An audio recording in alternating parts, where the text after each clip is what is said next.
Recently, Politico highlighted some of the possible Wall Street influence among some of Joe Biden's picks for his cabinet. Now, this Politico piece talked about several different people, both men and women. However, there was a lot of backlash toward what Politico had to say about Biden's Treasury pick, Janet Yellen. Now, she apparently made quite a bit of money over the last 2 years, giving paid speeches to Wall Street. And the number's pretty astronomical, especially when you consider the short time span. For instance, in the past 2 years, President-elect Joe Biden's pick to be Treasury Secretary, Janet Yellen, has raked in more than $7.2 million in speaking fees from Wall Street and large corporations, including Citi, Goldman Sachs, Google, City National Bank, UBS, Citadel, Barclays, Credit Suisse, Salesforce, and more. In fact, when you look at how much money she's made from a few of these banks alone, you'll see just how much, how much I at least feel we should be concerned about these paid speeches influencing the decisions people like Yellen will make once they're in a position of power. So Yellen brought in nearly $1 million, for instance, giving 9 speeches to Citi alone. She earned more than $800,000 speaking to Citadel, a hedge fund founded by the Republican mega donor Ken Griffin. She also spoke to the law and lobbying firm Pillsbury, Winthrop, Shaw, Pittman.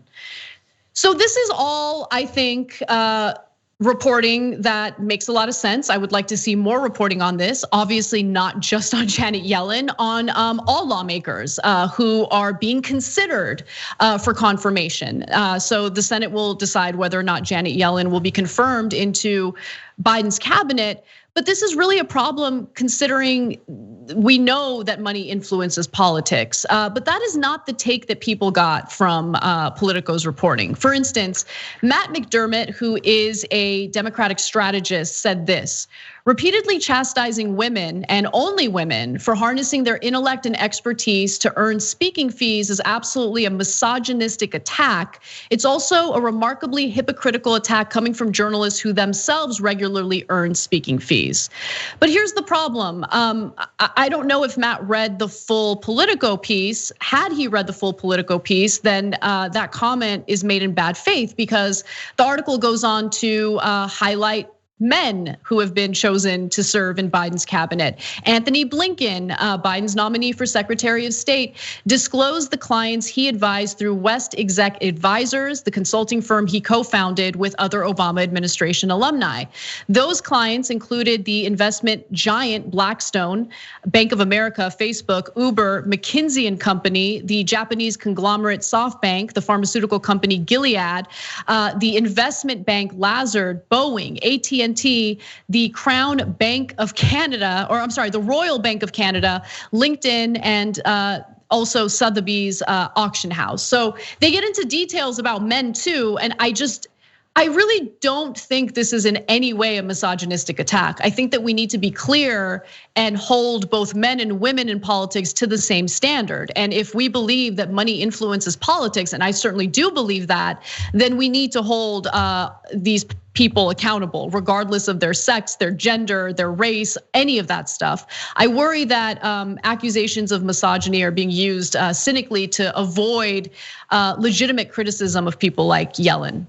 You know, I think it's interesting that you bring this up, because when you break this down from the perspective of people of color, Black people in this country who were exhausted by this election, because they were constantly being told that the Democratic Party was going to be better for communities of color and marginalized people, and then Joe Biden just shows up as the politician that he is, doing what politicians do, and why we have lost so much faith in this political system and this process, that it is not improving the situations.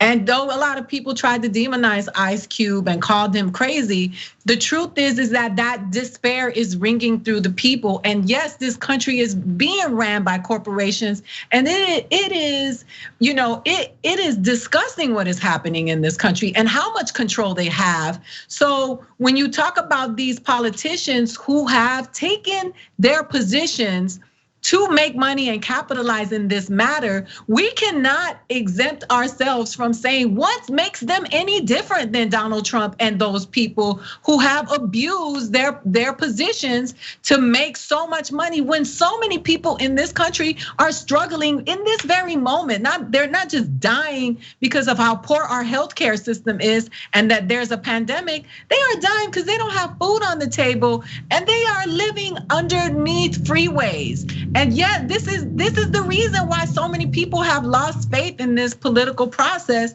And we have to address this imbalance that is so toxic for the regular working person in this country. Yeah, absolutely. And I think, I think it's important to differentiate between, so-called identity politics that are people engage in bad faith. I think that certainly happens. They specifically smear individuals who have legitimate critique of people in positions of power as sexist, racist, misogynist, all of that stuff, right? But then there's identity politics that actually makes a lot of sense when you talk about the disparities in prosecutions regarding drug-related offenses and other nonviolent offenses. That has a lot to do with identity politics, and I think that's a legitimate conversation to have. It's absolutely something that needs to be discussed, and I in no way would ever want to minimize or belittle that.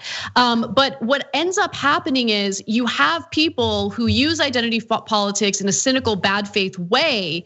And that I think has primed people to think that all identity politics is illegitimate. We shouldn't ever focus on it. And I think that's wrong. I think that we do have an issue with our justice system and how it impacts certain people in this country. People of color, Black individuals, we've talked about this quite a bit. That is a legitimate concern to discuss. But to take this story and make it about sexism when it's clearly not is just such a terrible thing to do. And it shows you how it's an attempt to deflect from a very real problem that we have in this country. And I also want to just remind everyone why this is a big problem.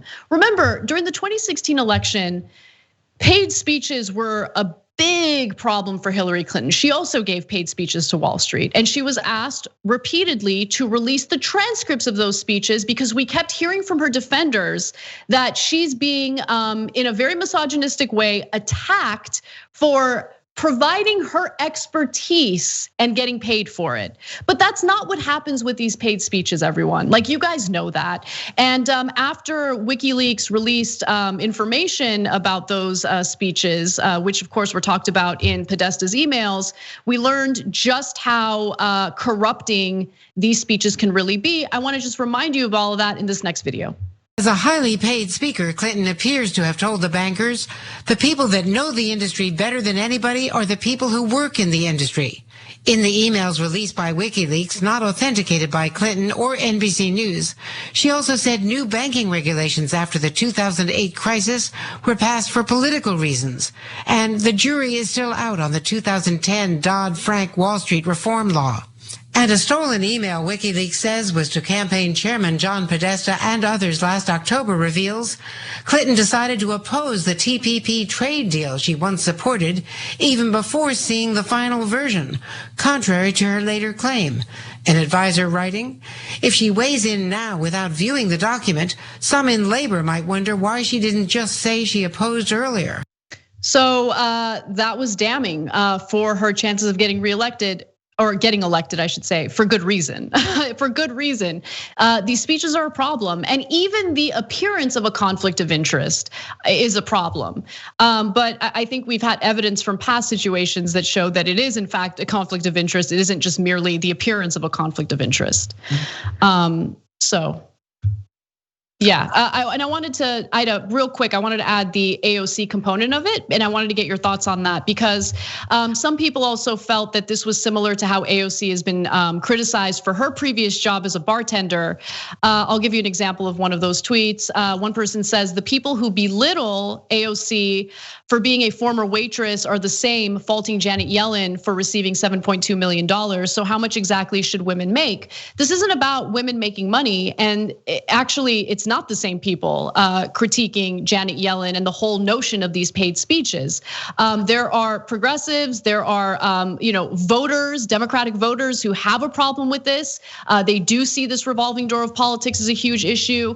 And so AOC did respond to this by saying, probably an unpopular take, but I think it's important the public knows that their public servants' financial and income streams are, regardless of gender or party, what they are, regardless of gender or party. We can note how scrutiny gets disproportionately wielded on women, but Wall Street ties are very reasonable to examine. She also says, there is a difference between working as a waitress versus earning millions from Wall Street. We may not want to admit it, but policymakers' experiences do shape their thinking. Is it disqualifying? That's for the public to decide, which is why reporting is important and shouldn't be attacked. And I definitely agree with her on that.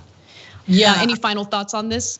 Of course, and I think it's interesting that, I go there. This white feminism is a disease a lot of times when it comes to women of color. And I say white feminism, which is specific when you can make a comparison between AOC and somebody who's getting laced by Wall Street that is going to be influencing the laws, and AOC making a living for her job because she is now not a waitress anymore. And that's what I'm talking about, that it is very convenient to use these talking points when you want to defend women, but it's really privilege defending privilege, as opposed to a man standing up as a feminist for the rights of women. Because when you're talking about someone who's getting paid by Wall Street, that's going to be influencing the way things are shaped in this country, that affect people of color and Black people who are also part of this country. And when people say,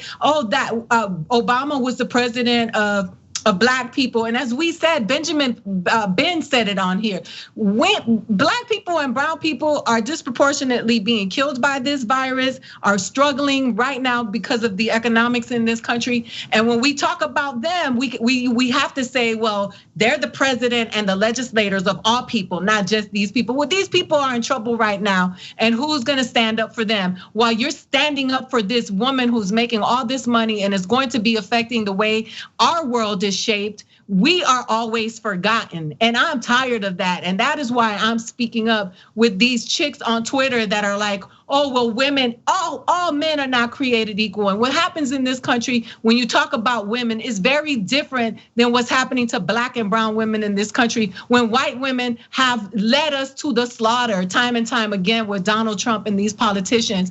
I speak to the pain of women of color and people of color who are tired of this feminism that continuously is elevated on our backs and then forgets us when they get in these positions of power. That we are not the same. So stop comparing apples to oranges. Enough is enough. Thanks for watching The Young Turks. Really appreciate it. Another way to show support is through YouTube memberships. You'll get to interact with us more. There's live chat emojis, badges. You've got emojis of me, Anna, John, JR. So those are super fun. But you also get playback of our exclusive member-only shows and specials right after they air. So all of that, all you gotta do is click that join button right underneath the video. Thank you.